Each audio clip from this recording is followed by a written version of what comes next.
नमस्कार students, reading capital academy में आपका स्वागत है। मित्रों, आज हम थॉमस हॉब्स का अध्ययन करेंगे। हॉब्स ये प्रसिद्ध पॉलिटिकल थिंकर हैं। इनका जन्म 1588 में हॉब्स का जन्म 1588 में ब्रिटेन के मालमेस द्वीप के निकट वेस्टपोर्ट में हुआ था। इस तरह से 1588 ईस्वी में वेस्टपोर्ट में थॉमस हॉब्स का जन्म होता है और उसी वर्ष स्पेन की नौसेना को आर्मड़ा कहा जाता है। आर्मड़ा ने इंग्लैंड पर आक्रमण कर दिया था। इस तरह से हॉब्स के समय स्पेन की नौसेना आर्मड़ा आक्रमण कर देती है। तब ये कहता है कि उसके जन्म के समय उसकी मां ने दो को जन्म दिया था, हॉब्स को और भय को। इस तरह से थॉमस हॉब्स ने भय का जुड़वा भाई बताया है। उसने स्वयं को भय का जुड़वा भाई बताया है। नेक्स्ट, अब क्वेश्चन फर्स्ट है स्टूडेंट्स, निम्नलिखित से कौन सी पुस्तक हॉब्स ने नहीं लिखी है? हॉब्स ने राजनीतिक किताबें लिखी हैं। तो स्टूडेंट्स, पहली है डी कॉर्पोरे एंड डी सिवे। स्टूडेंट्स, ये हॉब्स के द्वारा लिखी गई हैं। डी कॉर्पोरे और डी सिवे ये हॉब्स के द्वारा लिखी गई पुस्तकें हैं। यह लैटिन भाषा में है, लैटिन भाषा में लिखी गई हैं डी सिवे और डी कॉर्पोरे। दूसरी है लेवियाथन। हॉब्स की सबसे प्रसिद्ध रचना लेवियाथन है। यह 1651 ईस्वी में लिखी गई थी। इसी में राजनीति का जो समझौता सिद्धांत है, वो समझौता सिद्धांत हॉब्स ने इसी लेवियाथन में दिया है। यह हॉब्स की सबसे प्रसिद्ध रचना है लेवियाथन। लेवियाथन में राज्य की उत्पत्ति का सामाजिक समझौता सिद्धांत दिया हॉब्स ने। सी है elements of law and a dialogue on civil wars. Students, क्या होता है, हॉब्स के समय इंग्लैंड में गृह युद्ध होता है, उसका विवरण एक dialogue on the civil war में दिया है। इस तरह से स्टूडेंट्स, ये सभी पुस्तक किसके द्वारा लिखी गई हैं? ये सभी पुस्तक हॉब्स के द्वारा लिखी गई हैं। लेकिन ये डी वाली ये पुस्तक द प्रिंस और द डिस्कोर्स ओनली, तो स्टूडेंट्स ये किसके द्वारा लिखी गई है? ये पुस्तकें मैकियावेली ने लिखी है, मैकियावेली। इस तरह से मैकियावेली ने लिखी पुस्तकें the Prince, the discourse only, और अन्य पुस्तक किसने लिखी है? हॉब्स ने लिखी है। ये पुस्तक किसने लिखी है? हॉब्स ने एक ही नहीं लिखी है सीरीज, ये है आपकी डी वाली। ठीक है स्टूडेंट्स, द प्रिंस और द डिस्कोर्स ओनली इस पुस्तक की रचना करता है मैकियावेली, जबकि अन्य सभी पुस्तक किसके द्वारा लिखी गई है? ये हॉब्स के द्वारा लिखी गई है। इसमें लेवियाथन सबसे महत्वपूर्ण कृति है। नेक्स्ट क्वेश्चन 2, हॉब्स की किस रचना को, हॉब्स ने जो पॉलिटिकल ग्रंथ लिखे, किस रचना को ऑक्सफोर्ड ने अंग्रेजी का सर्वश्रेष्ठ रचना माना? ऑक्सफोर्ड एक विद्वान थे, उन्होंने इसको सर्वश्रेष्ठ रचना माना था, लेकिन क्लेरेंडन ने उसे जला दिया था। तो स्टूडेंट्स, हॉब्स की जो लेवियाथन है, इसे सर्वश्रेष्ठ रचना माना था ऑक्सफोर्ड ने। इसे ऑक्सफोर्ड ने सबसे अच्छी रचना माना था, लेकिन क्लेरेंडन ने इसे जला दिया था। क्लेरेंडन ने जला दिया था। ठीक है स्टूडेंट्स, इस तरह से हॉब्स की सबसे अच्छी रचना कौन सी है? लेवियाथन। लेवियाथन हॉब्स की सबसे अच्छी रचना है। इसी में राज्य की उत्पत्ति का सामाजिक समझौता सिद्धांत दिया गया है और इसे ऑक्सफोर्ड ने अंग्रेजी साहित्य में सबसे अच्छा ग्रंथ माना है। किसने? ऑक्सफोर्ड ने अच्छा ग्रंथ माना है। और जला किसने दिया था? क्लेरेंडन ने। क्लेरेंडन भी और इसी हॉब्स के समकालीन थे, जिसने लेवियाथन को जला दिया था। नेक्स्ट क्वेश्चन है, किस विद्वान ने स्पेन की नौसेना आर्मड़ा, स्पेन की नौसेना को आर्मड़ा कहते हैं, आर्मड़ा के आक्रमण से जन्म लिया था और भय को जुड़वा भाई बताया था? तो स्टूडेंट्स, 1588 ईस्वी में थॉमस हॉब्स का जन्म होता है और तभी स्पेन की नौसेना आर्मड़ा ने आक्रमण कर दिया था। इंग्लैंड पर आर्मड़ा द्वारा आक्रमण कर दिया जाता है। उस समय हॉब्स कहता है कि उसका जन्म हुआ था, वह भय का जुड़वा भाई था। इस तरह से हॉब्स ने भय का जुड़वा भाई बताया, भय का जुड़वा भाई। ठीक है स्टूडेंट्स, किस पॉलिटिकल थिंकर ने स्वयं को भय का जुड़वा भाई बताया था? तो स्टूडेंट्स, थॉमस हॉब्स था, क्योंकि 1588 ईस्वी में स्पेन का आक्रमण हुआ था और उसी समय हॉब्स का जन्म हुआ था। तब हॉब्स कहता है आर्मेडा के आक्रमण के समय उसकी मां ने दो को जन्म दिया था, हॉब्स को और भय को। इस तरह से भय को उसने जुड़वा भाई बताया है। नेक्स्ट क्वेश्चन 4, हॉब्स की अध्ययन पद्धति का संबंध, हॉब्स ने जो अध्ययन पद्धति बनाई है उसके संबंध क्या सकते हैं। ए, हॉब्स ने ज्यामिति, भौतिकी और मनोविज्ञान की सहायता से राजनीति का अध्ययन किया था। तो स्टूडेंट्स, हॉब्स पहला पॉलिटिकल थिंकर था जिसने जियोमेट्री, फिजिक्स और साइकोलॉजी का प्रयोग किया था पॉलिटिकल साइंस के अध्ययन में। बी, हॉब्स की अध्ययन पद्धति को वैज्ञानिक भौतिकवाद या यांत्रिक भौतिकवाद भी कहा जाता है।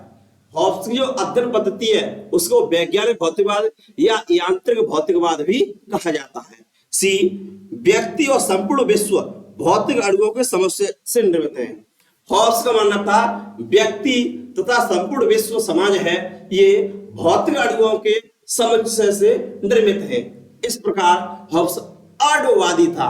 अणुवादी का अर्थ होता है व्यक्ति समाज का एक अंग है, अर्थात व्यक्तियों के सहयोग से ही समाज का निर्माण होता है।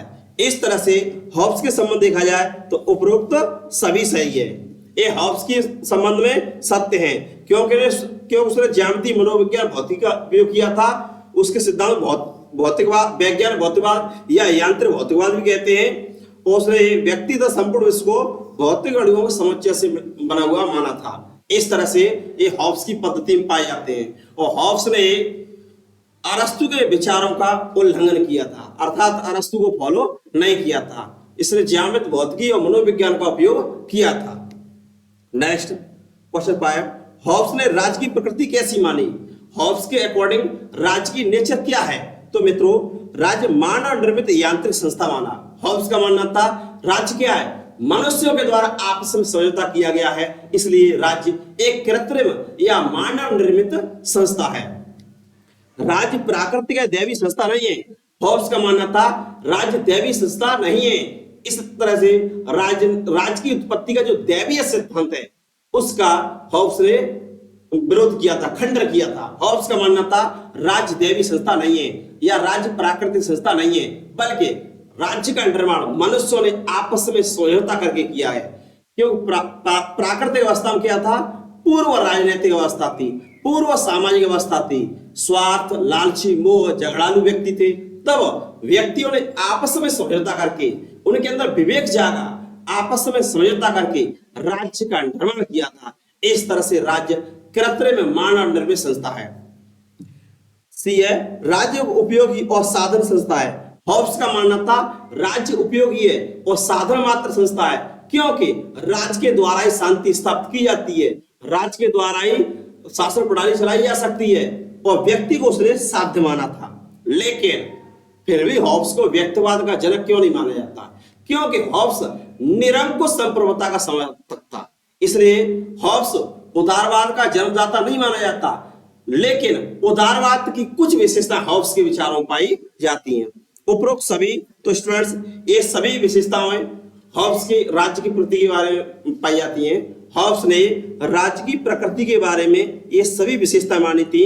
हॉब्स का मानना था राज्य मानव निर्मित संस्था होती है और राज्य प्राकृतिक दैवी संस्था नहीं है, और राज्य उपयोगी संस्था है जबकि व्यक्ति साध्य है। क्योंकि राज्य का निर्माण क्यों किया गया है, व्यक्तियों के लिए किया गया है। इस तरह से राज्य साधन है और व्यक्ति साध्य है। नेक्स्ट, हॉब्स के अनुसार मनुष्य का स्वभाव कैसा है। तो स्टूडेंट्स, स्वार्थी, लालची, झगड़ालू। हॉब्स का मानना था कि जो आरंभिक अवस्था थी उसमें मनुष्य स्वार्थी था, लालची था, झगड़ालू था। इस तरह से आत्म संरक्षण के लिए शक्ति प्राप्त करने वाला था। प्राकृतिक अवस्था में क्या था, आत्म संरक्षण के लिए शक्ति प्राप्त करना चाहता था, क्योंकि मन तो विवेकशील था, वह शक्ति द्वारा अपना आत्म संरक्षण करना चाहता था। इसलिए प्राकृतिक अवस्था में शक्ति के अधिकार की अवस्था थी, आत्म संरक्षण की अवस्था थी। इसमें व्यक्ति आत्म संरक्षण के लिए अधिक से अधिक शक्ति प्राप्त करना चाहता था। सद्गुणी और नैतिक दयालुता ये नहीं था स्टूडेंट्स। ए और बी दोनों, तो ए और बी दोनों सही है। इस तरह से प्राकृतिक अवस्था में मनुष्य स्वार्थी, लालची, झगड़ालू, एकांत तो पशु तुल्य था। वह आत्म संरक्षण की शक्ति प्राप्त करना चाहता था। इस तरह से ए और बी दोनों सही है। हॉब्स के मनुष्य के संबंध में विचार है कि मनुष्य स्वार्थी, लालची, झगड़ालू था, पशु तुल्य था और आत्म संरक्षण की शक्ति प्राप्त करना चाहता था। लेकिन मनुष्य ये सद्गुणी, नैतिक ये था। ये स्टूडेंट्स किसका विचार है? लॉक का विचार है। लॉक का मानना था कि प्राकृतिक अवस्था में मनुष्य सद्गुणी, नैतिक, दयालु था। ये लॉक का विचार, लॉक का मानना था। लेकिन हॉब्स का मानना था स्वार्थी, झगड़ालू था और आत्म संरक्षण के लिए शक्ति प्राप्त करना चाहता था। इस तरह से स्टूडेंट्स ये सही है। ठीक है स्टूडेंट्स, ए और बी दोनों सत्य है मनुष्य के स्वभाव के बारे में। हॉब्स का ऐसा मानना था। और सी देखा जाए तो नैतिक, सद्गुणी, दयालु व्यक्ति था। एक इसका मानना था, ये मानना था लॉक का। लॉक का मानना था कि प्राकृतिक अवस्था मनुष्य कैसा था? सद्गुणी, नैतिक, दयालु। हॉब्स का मानना था स्वार्थी, झगड़ालू, आत्म संरक्षण की शक्ति प्राप्त करने वाला। नेक्स्ट क्वेश्चन 7 है, हॉब्स को व्यक्तिवाद का समर्थक क्यों माना जाता है? हॉब्स को व्यक्तिवाद का समर्थक माना जाता है, लेकिन उदारवाद का जनक नहीं माना जाता। ये लॉक को माना जाता था। क्यों माना जाता है व्यक्तिवाद समर्थक? ए, राज्य का निर्माण व्यक्तियों के आपस में समझौते से हुआ है। हॉब्स के अनुसार राज्य का निर्माण व्यक्तियों के आपस में समझौते से हुआ है। बी, हॉब्स ने राज्य की उत्पत्ति के दैवीय सिद्धांत का खंडन किया। हॉब्स से पहले वह राज्य की उत्पत्ति का दैवीय सिद्धांत चलता था और इसमें राजा को ईश्वर का प्रतिनिधि माना जाता था, लेकिन हॉब्स ने इसका विरोध किया। उसका मानना था राज्य व्यक्तियों ने आपस में समझौता करके बनाया है और व्यक्ति साध्य है और राज्य साधन है। हॉब्स का मानना था क्योंकि व्यक्तियों ने ही पशुतुल्य अवस्था को समाप्त करके, स्वार्थ, झगड़ालू की अवस्था को समाप्त करके राज्य की उत्पत्ति की है, राज्य का निर्माण किया है। इसलिए व्यक्ति साध्य है और राज्य क्या है? राज्य साधन मात्र है। यदि राज्य व्यक्ति के आत्म संरक्षण में असफल रहता है, हॉब्स का मानना था व्यक्ति के आत्म संरक्षण अधिकार है, उसे राज्य सुरक्षित नहीं कर पाता है और तो राज्य के विरुद्ध क्रांति की जा सकती है, क्योंकि व्यक्तियों ने आत्म संरक्षण के लिए राज्य का निर्माण किया था। व्यक्तियों ने राज्य का निर्माण क्यों किया था? आत्म संरक्षण के लिए। प्राकृतिक अवस्था में आत्म संरक्षण के लिए, सेल्फ प्रेजर्वेशन के लिए व्यक्ति शक्ति हासिल करना चाहता था, लेकिन राज्य का निर्माण करके आत्म संरक्षण प्राप्त करना चाहता था। इस तरह से ये उपरोक्त सभी सही है। इन सभी तथ्यों से सिद्ध होता है कि हॉब्स व्यक्तिवाद का समर्थक था, लेकिन हॉब्स निरंकुश राजतंत्र का भी समर्थक था। इस तरह से उसमें उदारवाद के कुछ लक्षण पाए जाते हैं, लेकिन उदारवाद का जनक नहीं था। ठीक है स्टूडेंट्स, हॉब्स का मानना था राज्य का निर्माण व्यक्तियों के समझौते से हुआ है और राज्य की उत्पत्ति दैवी सिद्धांत का खंडन किया और व्यक्ति को साध्य माना और राज्य को साधन माना और व्यक्ति ने आत्म संरक्षण के लिए राज्य बनाया। यदि राज्य आत्म संरक्षण नहीं कर पाता है तो क्रांति की जा सकती है। इस तरह से उपरोक्त सभी विशेषताएं पाई जाती है। नेक्स्ट क्वेश्चन 8, हॉब्स के अनुसार राज्य प्राकृतिक अवस्था कैसी थी? हॉब्स के अनुसार पूर्व सामाजिक और पूर्व राजनीतिक थी। हॉब्स ने जिस प्राकृतिक अवस्था को बताया है वह कैसी थी? पूर्व राजनीतिक थी और पूर्व सामाजिक थी, क्योंकि उस समय सामाजिकरण नहीं हुआ था। व्यक्ति आपस में संघर्ष करते थे और आत्म संरक्षण के लिए शक्ति हासिल करना चाहते थे। शक्ति का अधिकार था आत्म संरक्षण के लिए। पूर्व राजनीतिक इसलिए थी क्योंकि वहां राज्य का निर्माण ही नहीं हुआ था, राज्य रूपी संस्था नहीं थी, सभी के विरुद्ध सभी के संघर्ष की अवस्था थी। इस तरह से आपस में संघर्ष की अवस्था थी। प्राकृतिक अवस्था कैसी थी? आपस में संघर्ष की अवस्था थी। मनुष्य स्वार्थी, लालची, झगड़ालू और अनैतिक था। वह शक्ति का अधिकार चाहता था।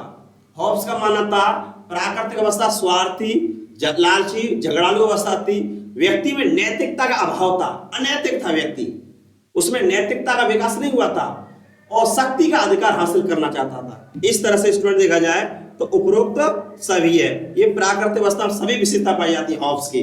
हॉब्स का मानना था पूर्व सामाजिक और पूर्व राजनीतिक थी, सभी के विरुद्ध संघर्ष की अवस्था थी और मन स्वार्थी, झगड़ालू, अनैतिक था और शक्ति का अधिकार प्राप्त करना चाहता था। इस तरह से प्राकृतिक अवस्था में सभी विशेषताएं पाई जाती हैं हॉब्स के विचारों में। क्वेश्चन है, विधि कानून के संबंध में हॉब्स के क्या विचार है? कानून के संबंध में हॉब्स के क्या विचार हैं? ए, विधि मानव की बुद्धि और विवेक का नियम है। हॉब्स का मानना था विधि क्या है? विधि मानव की बुद्धि और विवेक का नियम है। हॉब्स ने 19 प्राकृतिक विधियां बताई थी। हॉब्स ने कितनी प्राकृतिक विधियां बताई स्टूडेंट्स? 19 प्राकृतिक विधियां बताई थी। विधि कानून का विधि का मौन रहना ही स्वतंत्रता है।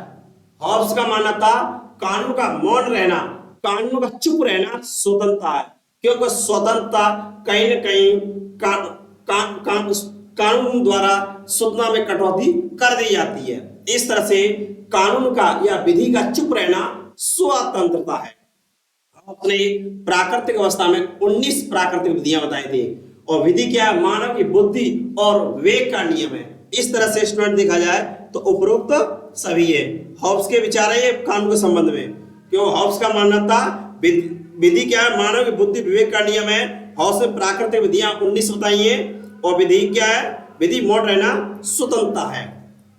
नेक्स्ट क्वेश्चन 10, सामाजिक समझौता सिद्धांत, जिसे संविदा सिद्धांत या अनुबंध का सिद्धांत कहते हैं, किसने दिया था? राज्य की उत्पत्ति का सामाजिक समझौता सिद्धांत या संविदा सिद्धांत या अनुबंध सिद्धांत किसने दिया था स्टूडेंट्स? ये थॉमस हॉब्स ने दिया है, जॉन लॉक ने दिया है, रूसो ने दिया है। इस तरह से उपरोक्त सभी राज्य की उत्पत्ति का सामाजिक समझौता सिद्धांत हॉब्स, लॉक और रूसो तीनों के द्वारा दिया जाता है।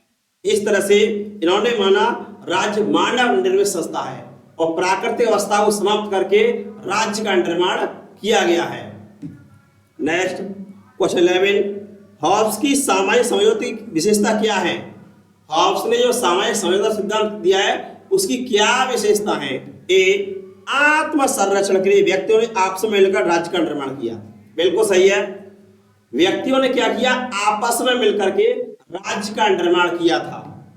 हॉब्स के अनुसार मैं अपने ऊपर शासन करने का अधिकार, मैं अपने ऊपर शासन करने का अधिकार इस व्यक्ति या व्यक्ति समूह को सौंप रहा हूं, लेकिन शर्त यह है कि आप सभी अपनी शक्तियां से सौंप दें। इस तरह से सभी मनुष्यों ने आपस में समझौता किया और शक्ति व्यक्ति या व्यक्ति समूह को सौंप दी। इस तरह से राज्य का निर्माण हुआ, और व्यक्तियों ने आपस में समझौता करके राज्य का निर्माण किया। राज्य, हॉब्स ने राज्य के लिए कॉमनवेल्थ शब्द का प्रयोग किया है। हॉब्स ने राज्य, सरकार और समाज में कोई अंतर नहीं किया था, और इसके लिए कॉमनवेल्थ शब्द का प्रयोग किया था। राज्य के निर्माण में व्यक्तियों के विवेक, सहमति और समझौते का परिणाम है। बिल्कुल सही है, हॉब्स का मानना था राज्य या कॉमनवेल्थ का निर्माण किया गया है, यह व्यक्तियों के विवेक, सहमति और समझौते का परिणाम है। इस तरह से ये सभी विशेषताएं सत्य हैं। ठीक है स्टूडेंट्स, हॉब्स के सामाजिक समझौते में पाई जाती हैं, क्योंकि व्यक्तियों ने आपस में मिलकर राज्य का निर्माण किया था। और हॉब्स का कहना था मैं अपने ऊपर शासन करने का अधिकार व्यक्ति या व्यक्ति समूह को सौंप रहा हूं, लेकिन शर्त है कि आप सभी शक्तियां से सौंप दें। ये हॉब्स का मानना था। और राज्य का निर्माण व्यक्तियों विवेक, सहमति, समझौते पर आधारित है। इस तरह से हॉब्स के अनुसार प्राकृतिक अवस्था में मनुष्य में विवेक था, और विवेक के कारण आत्म संरक्षण प्राप्त करना चाहता था, इसलिए शक्ति हासिल करना चाहता था। नेक्स्ट, हॉब्स की संप्रभुता कैसी है? थॉमस हॉब्स की संप्रभुता वैधानिक या कानूनी संप्रभुता है। हॉब्स वैधानिक या कानूनी संप्रभुता का समर्थक था। हॉब्स असीमित, अदेय, अविभाजित, निरंकुश और सर्वोच्च शक्तिशाली। हॉब्स की संप्रभुता कैसी है? असीमित, अदेय और निरंकुश है। इसीलिए हॉब्स को उदारवाद का जनक नहीं माना जाता, क्योंकि वह राजा की शक्ति को असीमित और अदेय मानता है। इसलिए हॉब्स ने असीमित, अदेय और निरंकुश संप्रभुता का समर्थन किया था। संप्रभु का आदेश और सभी प्रतिबंधों से मुक्त। हॉब्स का मानना था संप्रभुता, सॉवरेनिटी क्या है? सभी प्रकार के प्रतिबंधों से मुक्त है, और संप्रभु का आदेश है। इस तरह से ये हॉब्स की संप्रभुता में पाया जाता है। संप्रभुता का विचार दिया था बौदा ने। बौदा ने संप्रभुता का विचार दिया था। ठीक है स्टूडेंट्स, लेकिन उसने कुछ प्रतिबंध लगाए थे। बौदा ने संप्रभुता पर कुछ प्रतिबंध लगाए थे, लेकिन हॉब्स ने सभी प्रतिबंधों से मुक्त कर दिया। ठीक है स्टूडेंट्स, संप्रभुता का विचार बौदा द्वारा दिया गया था, लेकिन हॉब्स की संप्रभुता कानूनी संप्रभुता या वैधानिक संप्रभुता भी है, और इसकी संप्रभुता असीमित, अधेय, निरंकुश और सर्वोच्च शक्तिशाली है। इस तरह से इसने संप्रभुता पर सभी प्रतिबंध मुक्त कर दिए, जबकि बौद्धा ने कुछ कानूनों द्वारा प्रतिबंध लगाया था। इस तरह से ये सभी पाई जाती है, संप्रभुता की सभी विशेषता किसमें पाई जाती है? हॉब्स में। नेक्स्ट क्वेश्चन 13, निम्नलिखित में से कौन सा कथन हॉब्स का नहीं है? हॉब्स का कौन सा कथन नहीं है? ए, स्कॉलैस्टिक पद्धति द्वारा धार्मिक मान्यताओं का खंडन। हॉब्स ने स्कॉलैस्टिक पद्धति से धार्मिक मान्यताओं का खंडन किया था, और राज की उत्पत्ति का जो दैवीय सिद्धांत था, दैवीय सिद्धांत का भी खंडन किया था। राज की उत्पत्ति के दैवीय सिद्धांत का इसने खंडन किया था, इसका खंडन कर दिया था, और उसने सामाजिक समझौता सिद्धांत दिया था। बी, राज की प्राकृतिक या दैवी मान्यता का खंडन किया था। हॉब्स ने राज की उत्पत्ति का जो दैवीय सिद्धांत था उसका खंडन किया था। सी, संप्रभु का आदेश ही कानून है। हॉब्स का मानना था संप्रभु का आदेश क्या है? कानून है। ये भी हॉब्स के विचारों में पाया जाता है, संप्रभु का आदेश कानून है। डी है, राज्य साध्य और व्यक्ति साधन है। स्टूडेंट्स, ये समझ नहीं है। हॉब्स का मानना था, ये विचार नहीं पाया था हॉब्स में। हॉब्स का मानना था कि राज्य क्या है? राज्य साधन मात्र है। राज्य साधन मात्र है। राज्य साधन मात्र इसलिए है क्योंकि राज्य का कार्य क्या है? राज्य का कार्य है कानून व्यवस्था बनाना, लोगों को आत्म संरक्षण प्रदान करना। हॉब्स ने जो आत्म संरक्षण अधिकार दिया था वह आत्म संरक्षण राज्य के द्वारा सुरक्षित रखना, क्योंकि लोगों ने आपस में समझौता करके आत्म संरक्षण के राज्य का निर्माण किया था। राज्य साधन मात्र है। ठीक है स्टूडेंट्स, राज्य क्या है? राज्य साधन मात्र है। राज्य साधन मात्र है। और व्यक्ति क्या है? हॉब्स के विचारों में व्यक्ति क्या है? व्यक्ति साध्य है। अर्थात राज्य का निर्माण क्यों किया गया है? राज्य का निर्माण व्यक्तियों के आत्म संरक्षण के लिए किया गया है। इस तरह से ये डी विचार नहीं पाया जाता। नेक्स्ट है क्वेश्चन 14, निम्नलिखित से कौन सा हॉब्स की समझ सुमेलित नहीं है? हॉब्स की समझ क्या सुमेलित नहीं है? विधि का मौन रहना स्वतंत्रता, बिल्कुल सही है। हॉब्स का कहना था कानून का चुप रहना स्वतंत्रता है। ज्ञान का अंत शक्ति है। हॉब्स का कहना था ज्ञान का अंत शक्ति होता है। वैज्ञानिक भौतिकवाद को यांत्रिक भौतिकवादी कहते हैं। हॉब्स के वैज्ञानिक भौतिकवाद को यांत्रिक भौतिकवाद भी कहते हैं। और लेवलर्स और डिगर्स ये सही नहीं है स्टूडेंट्स। हॉब्स के समय जो राजनीतिक समानता और आर्थिक समानता के लिए आंदोलन चल रहा था, ये आर्थिक और राजनीतिक समानता के लिए जो आंदोलन चल रहा था इसको लेवलर्स और डिगर्स कहा गया है। ठीक है स्टूडेंट्स, लेवलर्स और डिगर्स कहा गया है। ये आर्थिक समानता और राजनीतिक समानता का आंदोलन था, इनको लेवलर्स और डिगर्स कहा गया है। इस तरह से डी सुमेलित नहीं है। नेक्स्ट है क्वेश्चन 15, हॉब्स के विचारों में एक तरफ अराजकता है तो दूसरी तरफ निरंकुशता का खतरा है। स्टूडेंट, किसके अनुसार? किसने कहा कि हॉब्स के विचारों में एक तरफ अराजकता है तो दूसरी तरफ निरंकुशता का खतरा है? ये स्टूडेंट्स है वाहन के अनुसार हॉब्स के विचारों में अराजकता और निरंकुशता खतरा है। ऐसा क्यों है? क्योंकि हॉब्स ने जो प्राकृतिक अवस्था बताई थी, हॉब्स ने जो प्राकृतिक अवस्था बताई है, प्राकृतिक अवस्था में क्या था? अराजकता थी। प्राकृतिक अवस्था में अराजकता थी।